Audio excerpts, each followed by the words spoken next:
அவருக்கும் அவருடைய மனைவிக்கும் அவங்க 2 பேர்த்துக்கு இடையே கருத்து வேறுபாடுகள் அதிக அளவுல போய்கிட்டு இருக்கு. அந்த அம்மா வீட்டுல சமைக்கவே மாட்டாங்களாம். ஒரு முறைலாம் ஒரு மாசம் ஹோட்டல் பில்லு மட்டும் 2 லட்சம் ரூபாய்க்கு மேல சொல்றாங்க. ஐடிசில தான் ஆர்டர் பண்ணி சாப்பிடுவாங்களாம். இப்படி எல்லாம் மன உளைச்சல், மன ரீதியான சங்கடங்கள்லாம் இவருக்கு இருந்திருக்கு. இவர் இல்லாத காலகட்டங்கள்லாம் ஒரு 5-6 பேரு அந்த இவருடைய வீட்டுக்காரம்மா கூட உள்ளவங்க எல்லாம் சேர்ந்துட்டு வீட்டுல ட்ரிங்க்ஸ் பண்றது, வெளியே சுத்துறது, அந்த மாதிரிலாம் இருப்பாங்க போல. இதெல்லாம் அங்க உள்ளவங்க நமக்கு சொன்ன ரெக்கார்டு என்கிட்ட இருக்கு பிரதர். ஏன்னா இதெல்லாம் முக்கியமான விஷயம். நான் பேசுறேன், சட்டப்படி பிரச்சனை வரும் தெரியும். அவங்க என்கிட்ட சொன்ன ரெக்கார்ட்ஸ் என்கிட்ட.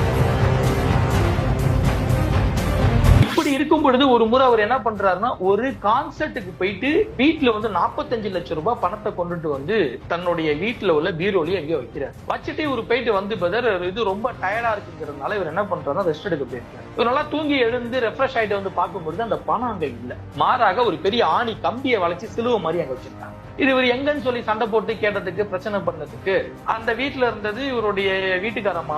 அவங்க நேம் ரீமான்னு சொல்றாங்க. அவங்களும் அவங்களுடைய தம்பியும் தான் இருந்திருப்பாங்க போல. அவங்க கேட்டா எங்களுக்கே தெரியாது அப்படிங்கிற மாதிரி சொல்லியிருக்காங்க. இவரு இதுக்கு முன்னாடியே பிரச்சனை ரொம்ப வருஷமா இருந்திருக்கு.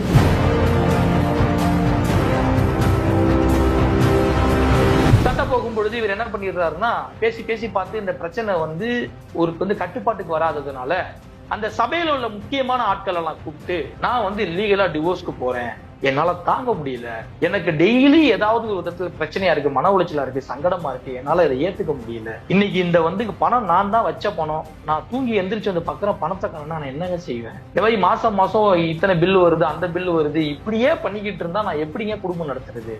அதனால நான் லீகலா நான் லீகலா டைவர்ஸ் போயிடுறேன் அப்படின்னு சொல்லி இவருடைய ஸ்டாண்ட சொல்லியிருக்காரு. இந்த பிரச்சனைகள்லாம் ஒரு பக்கத்து நடந்துட்டு இருக்கும் பொழுதுதான் இந்த ரீமாங்கிறவங்க என்ன செய்யறாங்கன்னா, இவர் ஒரு ஷோஃபால ரொம்ப டயர்டாகி படுத்து தூங்கிட்டு இருக்காரு போல.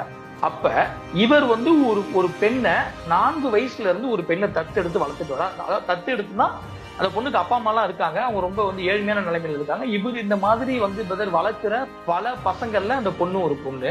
அந்த பொண்ணுக்கு வயசு 14 வயசு. அந்த பொண்ணு இவர் அப்பப்பா அப்பான்னு கூப்பிடும், அப்பப்பா மாமான்னு கூப்பிடுமா.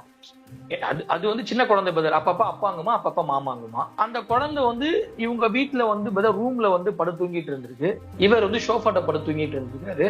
அப்ப அந்த குழந்தைய கொண்டு பதர் பக்கத்துல படுக்க வச்சு இந்த லேடி போட்டோ எடுத்திருக்காங்க. சொல்ல போனா அந்த குழந்தைக்கே தெரியாது.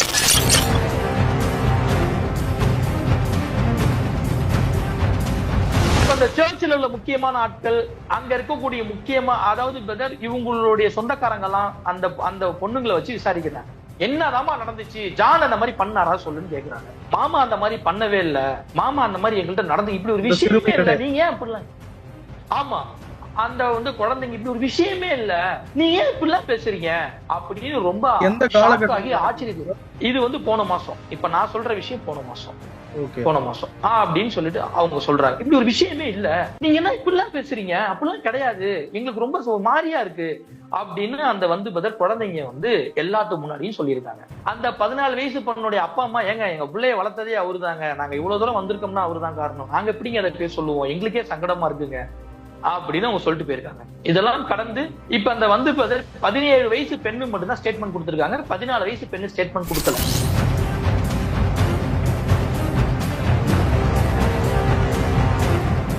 பர்த்டே பார்ட்டில இவர் அந்த பொண்ணுக்கு நெத்தியில முத்தம் கொடுத்திருக்காரு. இடத்துல முத்தம் கொடுத்திருக்காரு. இந்த முத்தம் கொடுக்கறதுக்கு சடனா திரும்புவோம்ல, எல்லாருமே இருக்காங்க, அந்த பொண்ணோட பேரண்ட்ஸ் இருக்காங்க, இவங்க எல்லாருமே இருக்காங்க. இந்த பொண்ணு சடனா திரும்பி இருக்காங்க. இப்படி 2 பேரும் பக்கத்துல போயிட்டாங்க. இப்படி பக்கத்துல அது ஒரு ஃப்ரேம்ல விழுந்திருக்கு. இது அந்த ஆப்போசிட் தரப்பு என்ன பண்ணிட்டாங்கன்னா, இவருடைய ஒய்ஃப் உட்பட எல்லாருமே சேர்ந்துக்கிட்டு அந்த போட்டோவை போட்டோஷாப் பண்ணி, அது எப்படி போட்டோஷாப்னு இப்ப நான் லாஸ்டா சொல்றேன், அந்த போட்டோவை போட்டோஷாப் பண்ணி ஒரு 700ல இருந்து ஒரு 800 கான்டாக்டுக்கு அதை எப்படி அனுப்புறாங்கன்னா, ஒன் டைம் மட்டும் பாக்குற மாதிரி அனுப்புறாங்க. 5 கோடி ரூபா இந்த ரீமா தரப்பு ஜான் ஜெபராஜ் கிட்ட பணம் கேட்கிறாங்க. ஜான் ஜெபராஜ் நான் பணம் எல்லாம் கொடுக்க முடியாது, ஏற்கனவே 2.5 கோடி ரூபா உங்களை நம்பி அழிச்சாச்சு, இனிமே என்னை நீங்க பொழப்பும் செய்ய விட மாட்டீங்க, என்னை வெளியவும் போக விட மாட்டீங்க. இவருடைய பாஸ்போர்ட்டை அந்த லேடி போலீஸ் தான் சொல்றாங்க அஃபென்ஸ். அப்படி பாஸ்போர்ட்டை கொளுத்தி இருந்தா அது அஃபென்ஸ், கிரிமினல் ஆக்டிவிட்டிஸ், தப்பு, சட்டப்படி குற்றம் அது. இந்த பிரச்சனையை வந்து கமிஷனர் கூப்பிட்டு கேட்கிறாரு, ஏமா அது உங்க ஃபேமிலி பிரச்சனை தெரியும், என்னதான் பிரச்சனை, உனக்கு என்னதாமா வேணுங்கிறப்ப எனக்கு 5 கோடி பணம் வேணும் சார், எனக்கு அந்த ஆடி கார் வேணும் சார், அது மட்டும் போதும் சார் நம்ம சொல்லியிருக்கு. ஏமா 5 கோடி கேட்கற சரியுமா, அந்த ஆடி கார் எதுக்குமான்னு கேட்டிருக்காரு, என் வாழ்வாதாரத்துக்கு வேணும் சார்.